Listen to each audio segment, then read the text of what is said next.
제 20장. 첫째 달에 이스라엘 자손 곧 온 회중이 신광야에 이르러 백성이 가데스에 머물더니 미리암이 거기서 죽음에 거기에 장사되니라. 회중이 물이 없으므로 모세와 아론에게로 모였더니라. 백성이 모세와 다투어 말하여 이르되, 우리 형제들이 여호와 앞에서 죽을 때에 우리도 죽었더라면 좋을 뻔하였도다. 너희가 어찌하여 여호와의 회중을 이 광야로 인도하여 우리와 우리 짐승이 다 여기서 죽게 하느냐? 너희가 어찌하여 우리를 애굽에서 나오게 하여 이 나쁜 곳으로 인도하였느냐? 이곳에는 파종할 곳이 없고 무화과도 없고 포도도 없고 석류도 없고 마실 물도 없도다. 모세와 아론이 회중 앞을 떠나 회막문에 이르러 엎드리매 여호와의 영광이 그들에게 나타나며 여호와께서 모세에게 말씀하여 이르시되, 지팡이를 가지고 내 형 아론과 함께 회중을 모으고 그들의 목전에서 너희는 반석에게 명령하여 물을 내라 하라. 네가 그 반석이 물을 내게 하여 회중과 그들의 짐승에게 마시게 할지니라. 모세가 그 명령대로 여호와 앞에서 지팡이를 잡으니라. 모세와 아론이 회중을 그 반석 앞에 모으고 모세가 그들에게 이르되, 반역한 너희여 들으라. 우리가 너희를 위하여 이 반석에서 물을 내랴. 모세가 그의 손을 들어 그의 지팡이로 반석을 2번 치니 물이 많이 솟아나오므로 회중과 그들의 짐승이 마시니라. 여호와께서 모세와 아론에게 이르시되, 너희가 나를 믿지 아니하고 이스라엘 자손의 목전에서 내 거룩함을 나타내지 아니한 고로 너희는 이 회중을 내가 그들에게 준 땅으로 인도하여 드리지 못하리라 하시니라.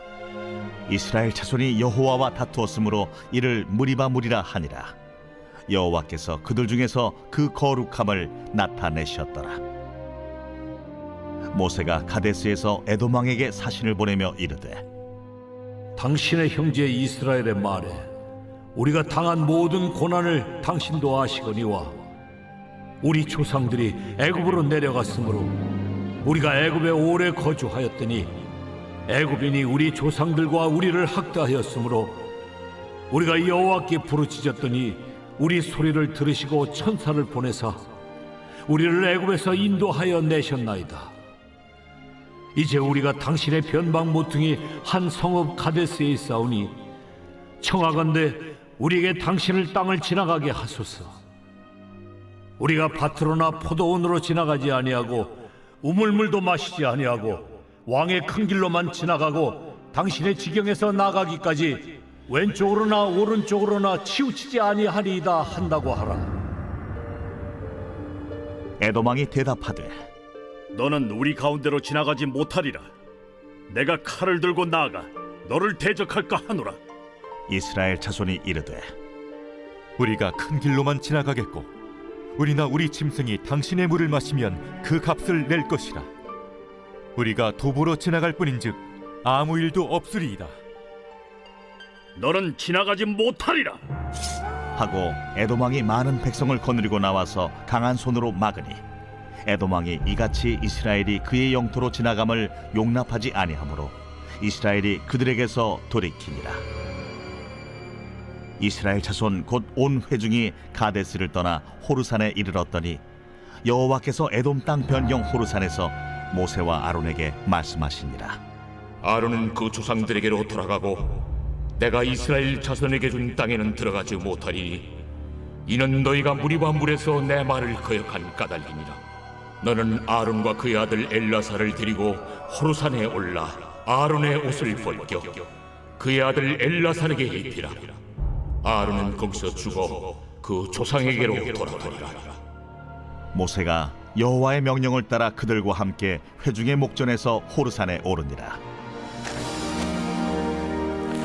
모세가 아론의 옷을 벗겨 그의 아들 엘르아살에게 입히매 아론이 그 산 꼭대기에서 죽으니라. 모세와 엘르아살이 산에서 내려오니 온 회중 곧 이스라엘 온 족속이 아론이 죽은 것을 보고 그를 위하여 30일 동안 애곡하였더라.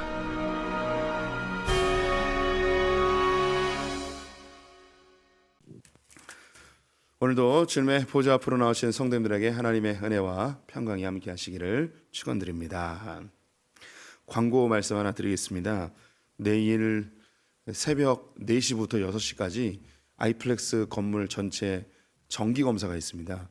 그래서 한 층 한 층 하는 게 아니고 한전에서 이 건물 전체를 전력을 끊었다가 다시 연결하는 그런 검사를 1년에 한 번씩 한다고 하네요.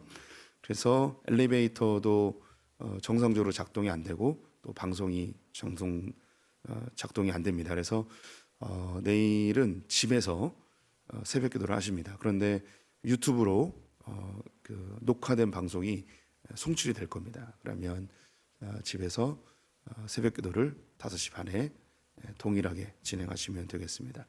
현재 온라인으로 보고 계시는 분들은 기존에 하시던 대로 하시면 되겠습니다. 예, 그럼 오늘 민수기 20장 말씀 함께 살펴보도록 하겠습니다. 민수기는 정복에 관련된 이야기입니다.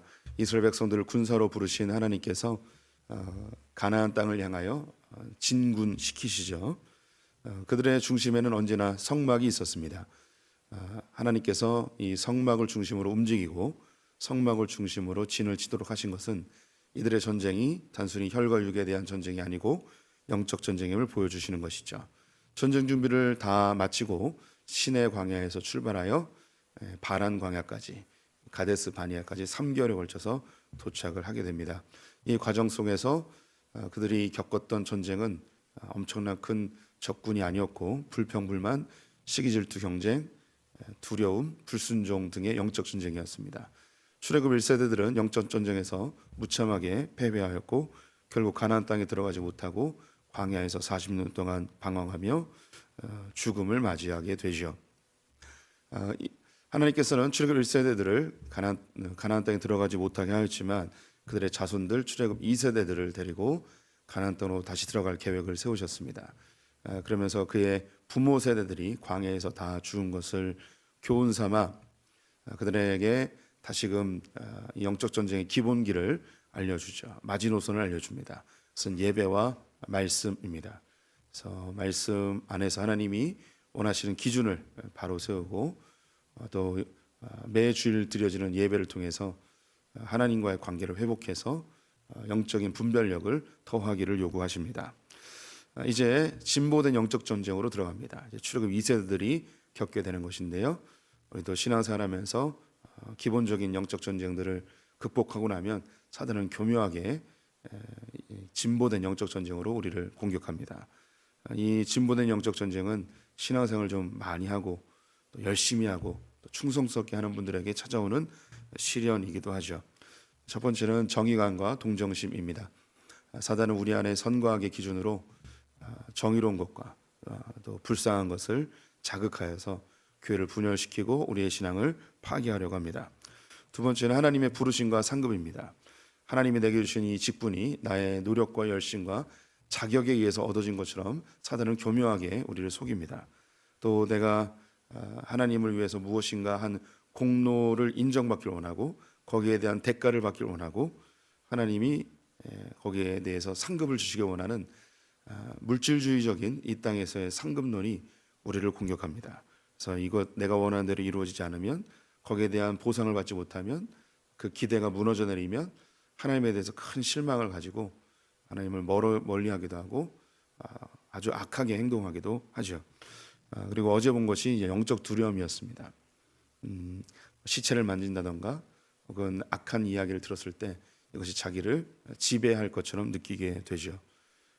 그래서 하나님이 우리를 향한 계획이 아니라 우리가 들었던 어떤 악한 말들 그런 영적 두려움에 사로잡힙니다. 이것은 하나님 주시는 것이 결코 아닙니다. 하나님이 예수 그리스도 보혈로 우리를 다 정결케 하였습니다. 더 이상 우리는 죄와 관련이 없습니다.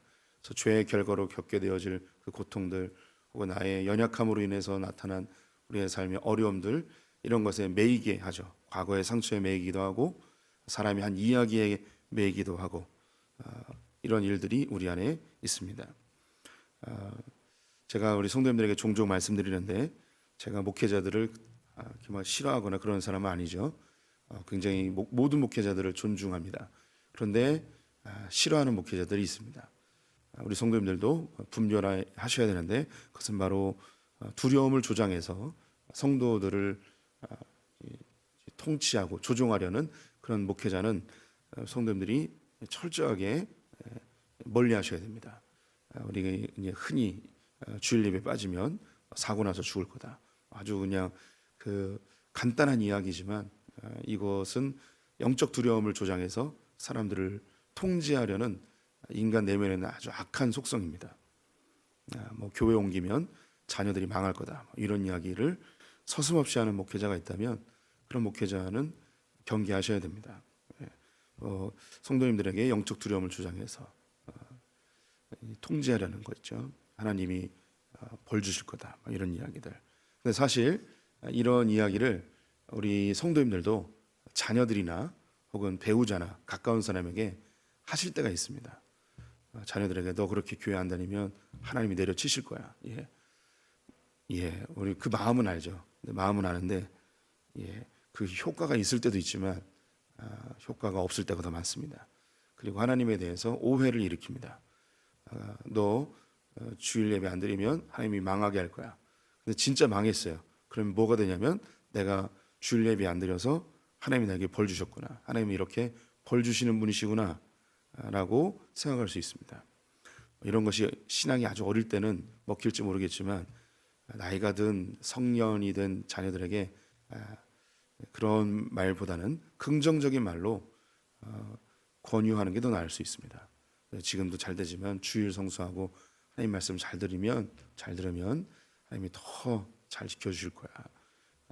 이렇게 이제 긍정적으로 이야기하는 것이 훨씬 더 유익하다 말씀드릴 수 있을 것 같습니다. 이제 오늘 진보된 영적 전쟁의 마지막입니다. 진보된 영적 전쟁 세 가지를 봤습니다. 정의감과 동정심, 하나님의 부르심과 상급, 영적 두려움. 오늘 이야기는 20장에서는 실패에 대한 이야기 세 가지가 세트로 나옵니다. 미리암이 죽고 모세와 아론이 하나님께 거절당하고, 그리고 에돔에 통과하는 것이 거절당하고 아론이 죽는 이런 이야기들이 등장하는데요. 먼저 미리암이 죽습니다. 1절을 보시면 첫째 딸에 라고 되어 있는데요. 이 첫째 딸이 어떤 날인지 정확히 언급되어 있지 않지만 아론도 죽고 이런 상황을 봐서 이 첫째 딸은 광야 40년째 되는 해 첫째 딸로 보여집니다. 이제 40년이 다 지났습니다. 그리고 첫째 딸이 됐을 때 미리암이 죽었습니다. 미리암이 죽었을 때의 나이가 기록되어 있지 않은데요. 유대 전승에 의하면 125세 때에 죽었다고 내려오고 있습니다. 그들이 가데스에 도착했습니다. 가데스는 이스라엘 1세대들이 출애굽 1세대들이 시내 광야에서 떠나서 3개월째 됐을 때에 가데스 바네아에 도착을 한 거죠. 다 똑같이 도착을 한 거예요. 이제 가데스 바네아를 통과해서 가나안 땅에 들어갈 수 있게 됩니다. 40년을 삥삥 돌아서 원래 처음 하나님께 거절당했던 그 장소로 다시 돌아오게 된 거죠.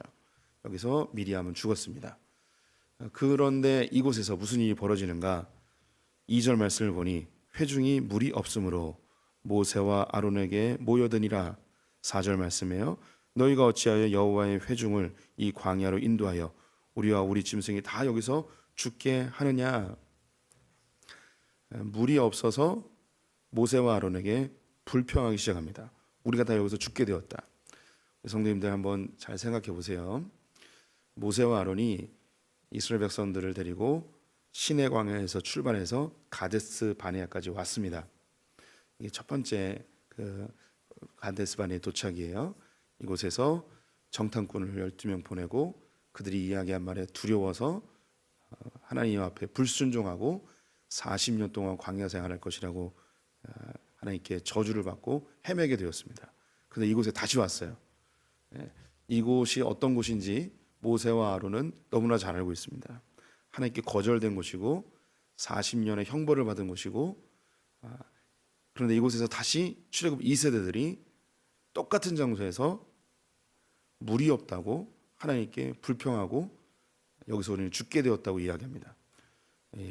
모세와 아론이 어떤 생각이 들었을까요? 40년 전에 똑같은 곳에서 자기들의 부모님이 하나님께 불순종하고 불평하다가 다 죽게 되었는데 또 그 자손들이 똑같은 장소에서 물이 없다고 우린 죽게 되었습니다 하고 불평하고 있는 이 현실. 제가 모세라면 엄청 열받았을 것 같습니다. 자기 부모님들이 두려움에 불순종해서 다 광에서 죽은 걸 눈으로 보았음에도 불구하고 이제 이 가데스 바네를 지나가면 가나안 땅인데 또 여기서 불순종하고 두려워하고 불평불만하고 있는 이 자녀 세대를 보면서 모세는 참담했을 것 같습니다. 아니 변한 게 하나도 없구나. 40년을 뺑뺑이 돌았는데 하나도 안 변했구나. 이 녀석들 또 여기서 40년 헤매다가 또 여기서 광에서 다 죽는 건 아닌가. 별의별 생각이 다 들었겠죠. 모세와 아론이 회막으로 달려가 하나님께 엎드렸습니다. 하나님께서 그들에게 지도해 주신 것이 지팡이를 가지고 가서 반석을 내려치라고 합니다. 그러면 물이 나올 거라고 이야기하죠. 그런데 모세가 반석을 2번 치죠. 왜 2번 쳤는지는 성경에 정확하게 언급되었지 않습니다. 그런데 하나님이 말씀하신 걸 가지고 약간 추론을 할 수 있을 것 같습니다. 12절에 보니 여호와께서 모세와 아론에게 이르시되 너희가 나를 믿지 아니하고 이스라엘 자손의 목전에서 내 거룩함을 나타내지 아니한 거로, 나를 믿지 아니한 것과 거룩함을 나타내지 아니하였다라고 이야기합니다. 믿지 아니하였다. 한 번 쳤는데 물이 좀 늦게 나오지 않았을까 싶습니다.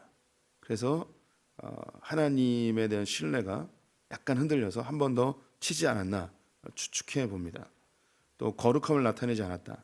하나님의 거룩함, 하나님의 능력을 한 번 딱 쳐서 나타내야 되는데 그걸 기다리지 못하고 그 마음에 한 번 더 친 거로 보여질 수 있습니다. 또 하나 해석은 뭐냐면 모세가 하나님의 대리자로서 하나님의 성품과 하나님의 속성이 드러나야 되는 거죠. 그것은 이스라엘 백성들을 끝없이 사랑하시고 인자하시고 길이 참으신 하나님의 성품이 드러나야 되는데 모세가 분노해서 바위를 2번 내려친 것으로 보여줄 수도 있습니다. 정확하게 언급은 되어 있지 않습니다. 근데 2번은 쳤습니다. 이 2번 친 것 때문에 어떤 일이 벌어지는가? 너는 내가 인도해 줄 그 땅에 들어가지 못할 것이라는 하나님의 심판을 받게 되죠. 그리고 그곳에 이름을 무리바라고 이야기합니다. 무리바의 뜻은 다툼이라고 합니다. 그래서 이 다툼은 2가지의 의미를 담고 있습니다. 백성들과 모세가 다툰 것, 물이 없어서 다툰 것, 또 한 가지는 모세와 하나님이 다툰 것, 이 2가지 의미를 다 담고 있습니다. 우리 성도님들이 모세와 아론이라면 이건 역시 받아들이기가 참 쉽지 않을 것 같습니다. 40년 동안 개고생해서 이스라엘 백성들 여기까지 인도해 왔는데 온갖 수모와 고통을 다 겪으면서 참아냈는데, 그런데 한 가지 소원이 가나안 땅 들어가는 게 소원이었는데 바위 2번 쳤다고 하나님이 너 가나안 땅 못 들어가 라고 한다면 성도님들은 어떻게 반응하시겠습니까? 하나님 어떻게 이럴 수 있습니까? 하나님 내가 얼마나 고생했는데 내가 뭘 보고 왔는데 여기서 이렇게 하면 어떡하십니까? 라고 이야기할 수 있겠죠.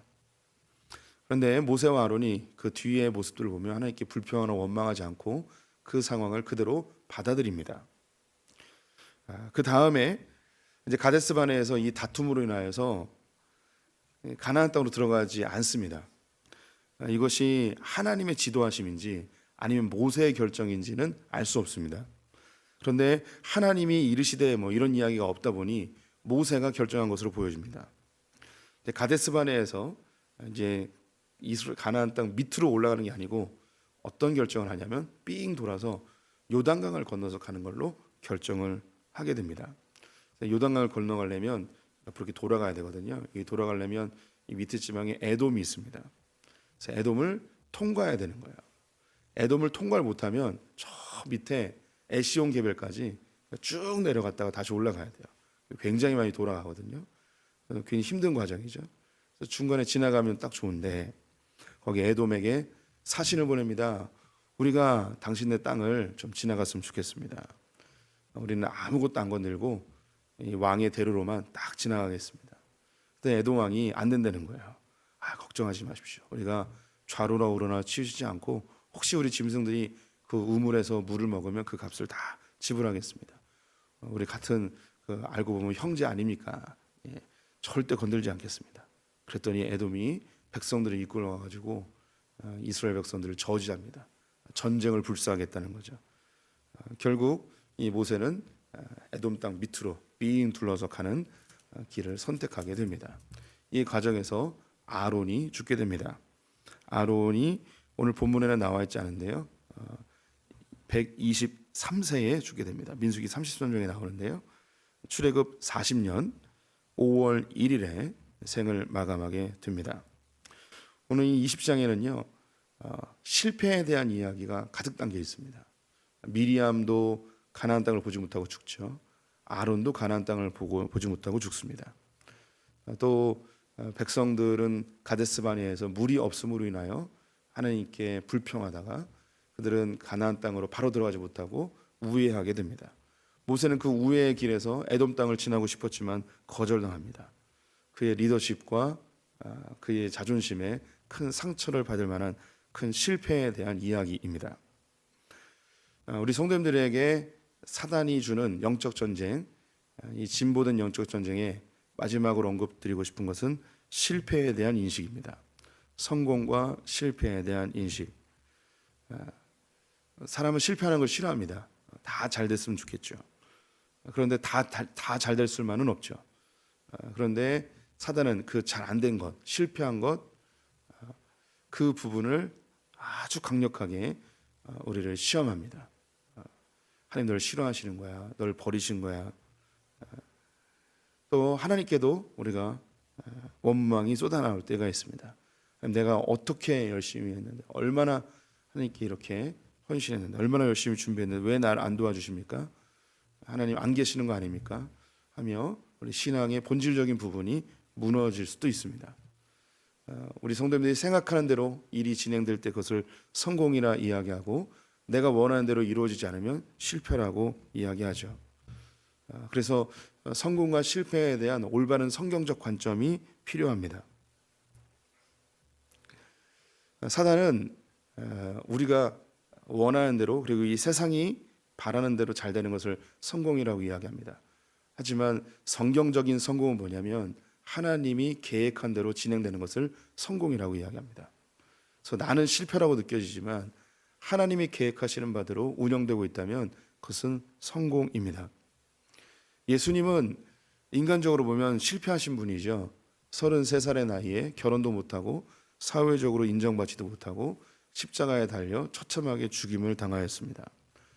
그는 유대인들에게 죄인이라고 손가락질을 당하게 되었고, 그는 뭐 하나 제대로 이뤄낸 것도 없는 분이십니다. 하지만 성경은 예수님의 죽음을 실패라고 하지 않고 오히려 성공이라고 이야기를 하죠. 그 이유는 하나님이 계획한 대로 진행되기 때문입니다. 터키나 로마에 가면 카타쿰이 있습니다. 지하 동굴을 파서 믿음의 사람들이 생활했던 곳인데요. 저도 로마에서 카타쿰을 직접 보았습니다. 그곳에서 태어나서 죽을 때까지 지냈던 사람들도 있고, 위급한 상황에만 그 기독교 공동체가 집단으로 숨어서 생활하던 것들도 있었습니다. 이렇게 사회적으로 인정받지도 못하고 또 부를 누려보지도 못하고 평안한 삶을 살지도 못하고 핍박과 질병과 배고픔 속에서 생활했던 그 믿음의 사람들의 삶을 세상적인 관점으로 보면 실패한 인생이라고 볼 수 있겠죠. 그런데 성경은 그들에 대해서 실패라고 이야기하지 않습니다. 때로는 우리가 결과로서 성공과 실패를 가늠할 때도 있습니다. 결과는, 즉 열매는 하나님이 만드시는 것이고 우리는 우리에게 주어진 것을 충성하는 것이 중요합니다. 세상은 결과로 모든 것이 평가되지만 하나님은 우리가 그 길을 어떻게 걸어왔는가를 보십니다. 달란트 비유를 아시듯이 5달란트, 2달란트가 있습니다. 5달란트와 2달란트, 달란트를 남겼기 때문에 칭찬받았다고 생각하시면 안 되고, 하나님이 그들을 향하여 바라보는 게 착하고 충성된 종아라고 이야기하십니다. 그들이 한 일에 대하여서 그들의 충성에 대해서 칭찬하시는 거죠. 5달란트를 남긴 사람에게 네가 제일 잘했다라고 하시는 게 아니고 5달란트나 2달란트나 똑같이 칭찬하십니다. 반면에 1달란트를 그대로 가지고 온 자는 악하고 게으른 중이라고 비판하시죠. 결과는 별 차이 없습니다. 준 것을 그대로 준 거죠. 돌려준 거죠. 그게 중요한 게 아니에요. 그것을 받고서 어떻게 살았는가, 얼마나 충성했는가. 우리의 인생 속에서 결과가 안 좋을 때도 있습니다. 하지만 하나님은 우리가 얼만큼 그 일에 충성하였는가를 바라보시는 거죠. 우리 지난 4월 달에 3월 달에 우리 전도여행 팀이 다녀왔는데 지금도 전국의 농어촌 교회 산골에서 묵묵히 교회를 지키는 분들이 계십니다. 사모님들은 일을 하면서 생계를 유지하고 목사님은 10명도 되지 않는 성도들을 붙들고 목회를 하고 계십니다. 그분들도 이제 20년, 30년이면 모두 생을 마감할 대부분 노인들이죠. 그러면 그분들을 봤을 때 세상적으로 성공한 목회자라고 이야기할 수는 없을 것입니다. 하지만 하나님의 관점으로는 그 자리를 지키고 있는 그분들은 성공한 목회자인 것이죠. 또 우리는요, 최선의 방법이 성공이라고 생각할 때가 있습니다. 하지만 차선도 하나님이 바라볼 때 최선의 성공입니다. 바나바와 바울이 전도여행을 갔다가 마가의 문제로 다투게 되죠. 그래서 그들은 2개의 전도팀으로 나누게 됩니다. 같이 가면서 다투는 것보다 차선책으로 나뉘는 것을 선택하였습니다.